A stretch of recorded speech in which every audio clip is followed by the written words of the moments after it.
कैसे मिलेंगे, वो सारा पता ठिकाना हमारे पास है। और सुनो, कौन से नंबर डायल करने से फोन सीधा वहीं लगता है, घंटी वहीं खटकती है, यह भी पता है।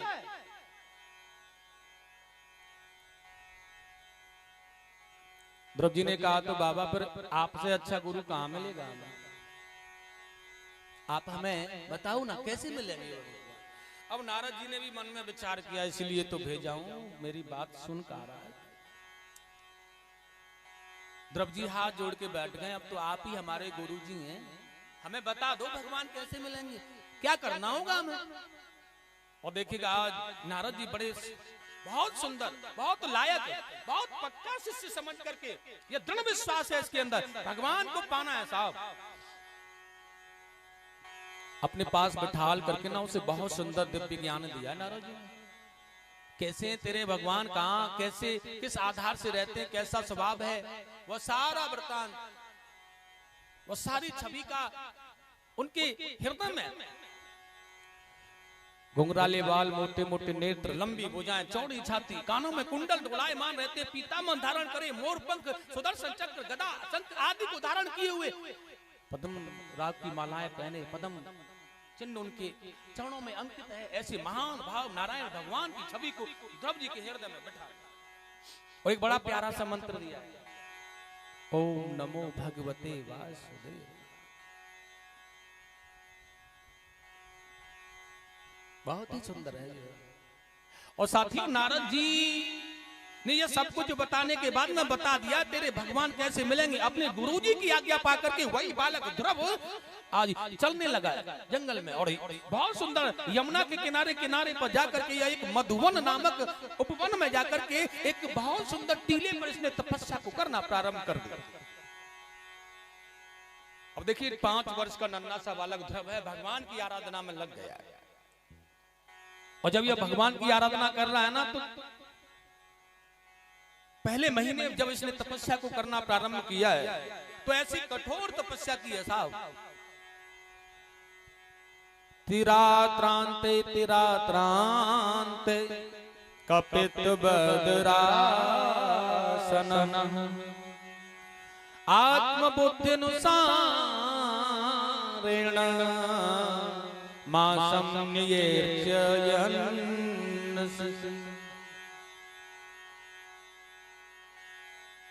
बहुत सुंदर। इन्होंने 3 रात्रि के बाद में उनकी अंतर से जब पहले महीने की तिरात्रांते कपित बदरासन, उन्होंने एक कैत बेर नाम का फल खाया। 3 दिन 3 रात्रि 3 दिन बीतने के बाद, और साथियों जब यह पहला महीना निकल गया, द्वितीय मास में इन्होंने तपस्या को प्रारंभ किया ना, तो 6वें दिन जाकर के यह सूखे पत्ते खाते हैं। और 3रे महीने में तपस्या करना प्रारंभ किया है ना, तो 9वें दिन जाकर के यह जल पीते। 9 रात्रि 9 दिन बीतने पर, और चतुर्थ मास में तपस्या करना प्रारंभ किया ध्रुव जी महाराज ने, तो 12वें दिन जाकर के वायु ग्रहण करते हैं साहब। 12 रात्रि 12 दिन के व्यतीत होने पर वायु को ग्रहण करते हैं चतुर्थ मास में। लेकिन 5वें महीने की जब तपस्या इन्होंने प्रारंभ की तो बहुत सुंदर लिखा है यहाँ पर व्यास जी ने, और सुखदेव जी स्वामी कह रहे हैं राजा परीक्षित कितना सुंदर श्लोक गाया है साहब। पंचमे मासुनम प्राप्ते जित श्वासो नृपात्मज श्री कृष्ण गोविंद हरे मुरारे।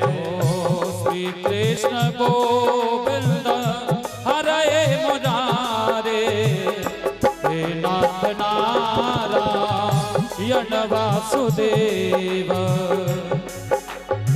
ध्यायाम ब्रह्मा पदे कैनन कस्तूरी बाडुरिवाचल श्री कृष्ण गोविंद हरे मुरारे। श्री कृष्ण गोविंद हरे मुरारे, हे नाथ नारायण वासुदेव। गोविंद जय जय बोलो,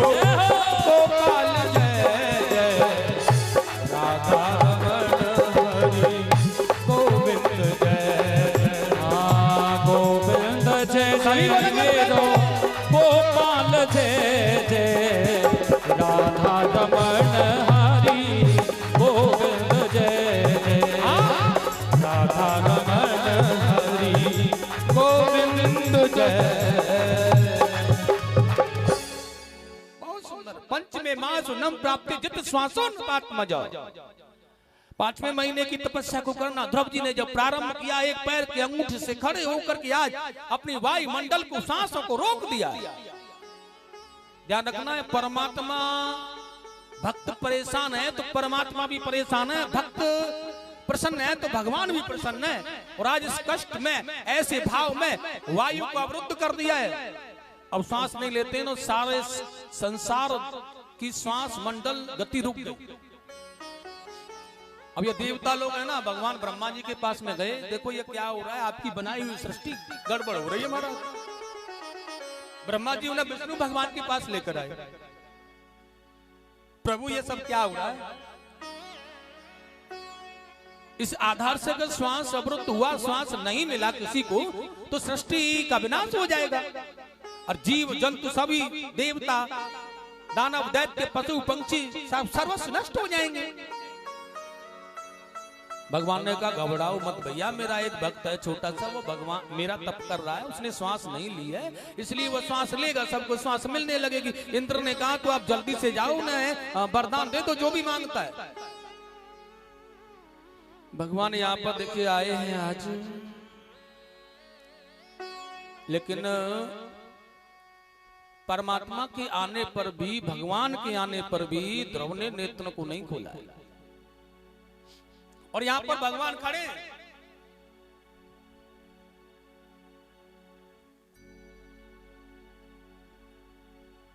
थोड़ी देर भी हो गई है, इंतजार कर रहे हैं, बस आंखें खोलो, आंखें खोलो। लेकिन जो साक्षात कर रहा है अपने परम ब्रह्म का, अपने परमात्मा का, उसे दुनिया में कुछ देखने की आवश्यकता क्या है?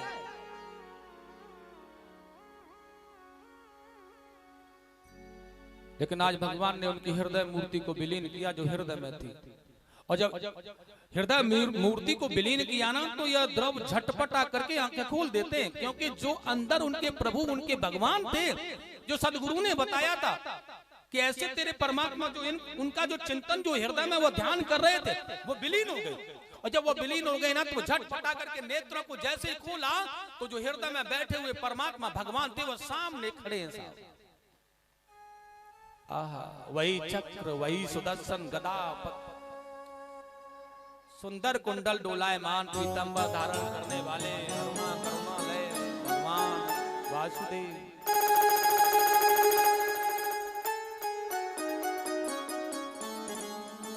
अब ध्रुव जी के मन में आया है कि ये भगवान मुझे दर्शन देने के लिए आ गए, मेरी तपस्या पूरी हो गई। लेकिन अब मुझे मैया ने यह तो बताया नहीं था कि भगवान तेरे आए, तो उनकी स्तुति कैसे करनी है तुझे? छोटे ही तो थे, अब भगवान की स्तुति करना तो जानते नहीं बेचारे, अब तो चुप हैं। बहुत देर से देख रहे हैं परमात्मा की, या कुछ कहे तो मैं ऐसे कुछ दे दूं और चला जाऊं अपना, कुछ नहीं बोलते। और देखिएगा ये ऐसा सुंदर भाव बना, देवता लोग देख रहे हैं आकाश मार्ग में कि ये क्या मांगेगा। देवताओं को तो हलचल सी होती है, ऐसा न हो कि स्वर्ग के सिंहासन कोई मांग ले।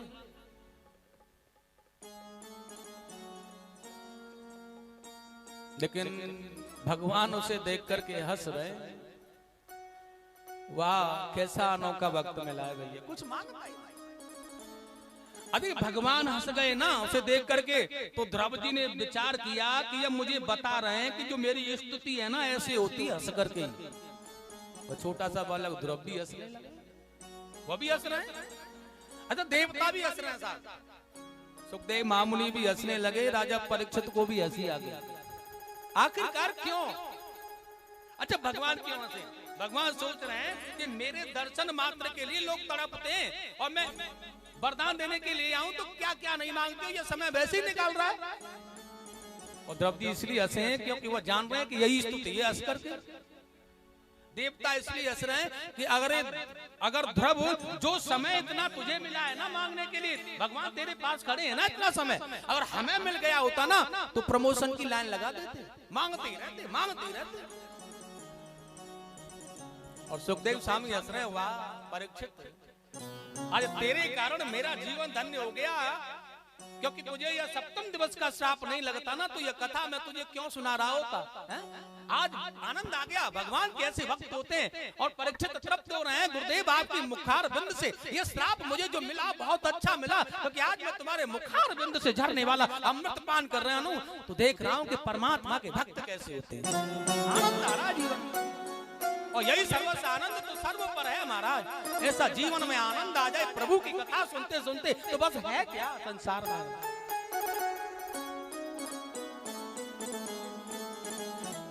भगवान ने शंख लेकर, वो सोच रहे हैं कि यह कुछ नहीं करेगा, अपना शंख लिया, उसके अधरों से लगाया, और जैसे उसके अधरों से शंख लगाया, अब देखिएगा ध्रुव जी महाराज की वाणी मुखरित हो गई है, स्तुति करने लगे है, अब ज्ञान हो गया इन्हें, और स्तुति कितनी सुंदर की। यो यन्तः प्रपश्य मम वाचमिमा प्रसुप्तामं संजीवयत्यखिलसं इन्द्र स्वधात्मा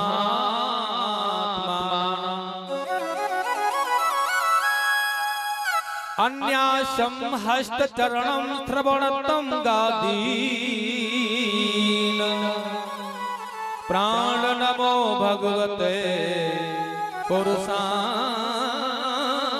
तुभ्यं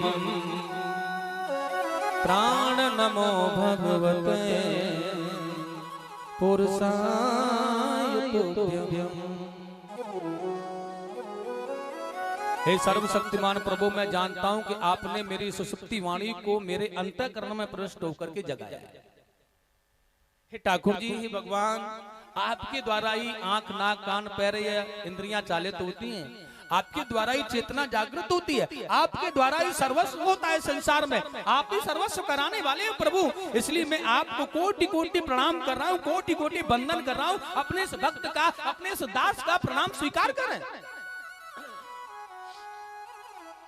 भगवान ने कहा वो तो सब ठीक है भैया, अब तू लेकिन मांग ले जो भी मांगना है, और जल्दी मांग। इतनी देर से पता भला इतना समय लगता है कहीं मांगने में। प्रभु जी ने कहा यह मांगने की इच्छा जो मेरी थी ना प्रभु, समाप्त है, मुझे कुछ मांगना ही नहीं है। आपका दर्शन मात्र करने से मेरे मांगने की जो इच्छाएं थी वो समाप्त हो गई हैं। मेरे अंदर जो इच्छाएं समाई हुई थी वो सब नष्ट हो गई हैं। मैं कुछ मांगना नहीं चाहता।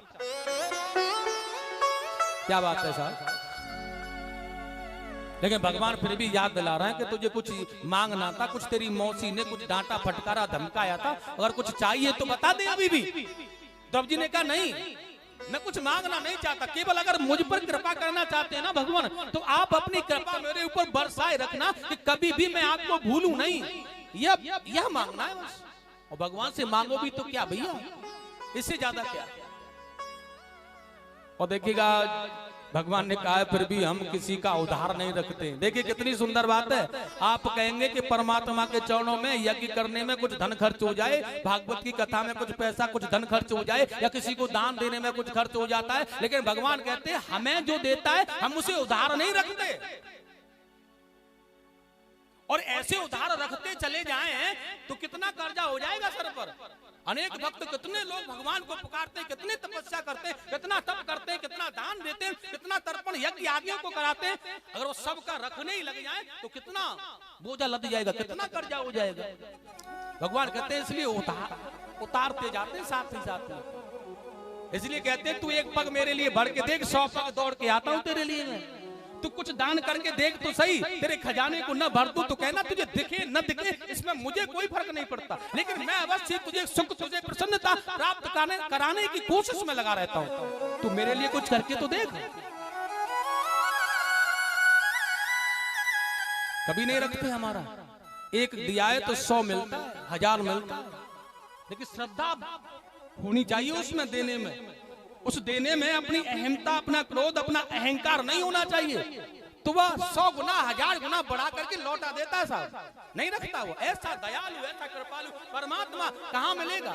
फिर भी लोग उसे भूले हुए पड़े, कौन है भगवान, कहाँ है भगवान, है भी कहीं भगवान, कोई है, होता भी है भगवान? भगवान नहीं है तो इतना सिस्टम कितने अच्छे से चला। एक गाड़ी नहीं चलती एक ड्राइवर के बगैर, एक घर नहीं चलता एक मालिक के बगैर, एक फैक्ट्री एक मालिक के बगैर, एक कंपनी मालिक के बगैर नहीं चलती है। इतनी बड़ी दुनिया, इतनी अच्छी दुनिया चल रही है अपने निराले ढंग से, तो क्या एक गाड़ी का ड्राइवर है, एक घर का मालिक है, एक फैक्ट्री का, एक कंपनी का मालिक है। जब वो चल रही है, अगर नहीं हो तो नहीं चलेगी। तो इतनी बढ़िया दुनिया चल रही है, क्या इसका कोई मालिक नहीं है? बिना मालिक के कैसे चल सकती है? ये भूले हुए, और ये भूल है ना हमारे, यही तो बस हमें दर दर नष्ट करते हुए चली जा रही है। बंधुओं, भगवान ने कहा भैया हम उधार नहीं रखते, और कितना सुंदर वरदान दिया, और बहुत सुंदर कहा मैं तुझे वरदान देता हूं। वेदाह दे त्वयं शित हदीरा जन्य बालक तब तक्षाम भद्रते तुरामपि सुब्रत। मैं तुम्हें एक वरदान यह देता हूं कि जिस राज सिंहासन से तुम्हारी माता मौसी ने तुम्हें ठुकरा दिया था ना, वही राज सिंहासन पर तुम उसी भूमंडल का 36,000 वर्ष तक राज भोगोगे, सम्राट बन करके सारी पृथ्वी का राज करोगे। और दूसरा यह वरदान है, जब तुम्हारे यह 36,000 वर्ष पूरे हो जाएंगे ना ध्रुव, तो बहुत ही प्यारा सा धाम है तुम्हारे लिए। इतना ही नहीं तेरे हित से मैंने एक लोक बसाया है, इतना ही नहीं तेरे हित से मैंने एक लोक बसाया है, इतना ही नहीं तेरे हित से मैंने एक लोक रचाया है, इतना ही नहीं तेरे हित से मैंने एक लोक बसाया है। ध्रुव होकर लोक रहेगा वह, ध्रुव होकर लोक रहेगा वह, इसलिए लोक बन पाया है, होकर लोक रहेगा वो, इसलिए लोक बनवाया है, इसलिए लोक बनवाया है।